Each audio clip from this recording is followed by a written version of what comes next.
High, good morning. আজকে খুব special দিন। কারণ আজকের দিনে আমি কি বলবো, মানে প্রচণ্ড আনন্দের দিন। আজকে আজকে আমার ছেলের বার্থডে।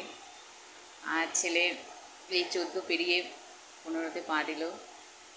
ওর কে আশীর্বাদ করবে, ওর যেন খুব ভালো মানুষের মতো মানুষ হয়। আর ও খাও, তুমি খেতে থাকো বাবা। ওর 9:30 থেকে পড়া আছে, ওই জন্য একটু তাড়াহুড়াই করছি। আমি অনেক সকালে উঠে যেটুকু পেরেছি করলাম। এই ফ্রাইড রাইস করেছি, 3 রকম ভাজা করেছি, চিকেন করেছি, দই চিকেন।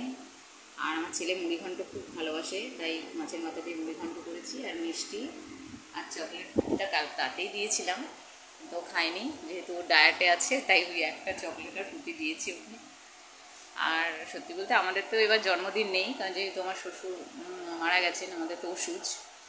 ওই সামান্য কিছু তাই একটু আয়োজন করলাম। ছেলের জন্মদিন কিছু করবো না, তাই একটু ওকে করে দিলাম। ওই খেয়েই বেরিয়ে যাবে, খেয়েই ও বেরিয়ে যাবে পড়তে। তারপর পড়ার থেকে চলে যাবে স্কুলে। আর পড়া ছুটি করলেই পারতো, কিন্তু যেহেতু এবার বোর্ডসের পরীক্ষা প্লাস ব্যাচে পড়ে, তো ছুটি করলেও প্রবলেম হয়ে যায়, জন্য ছুটিও করতে পারবে না।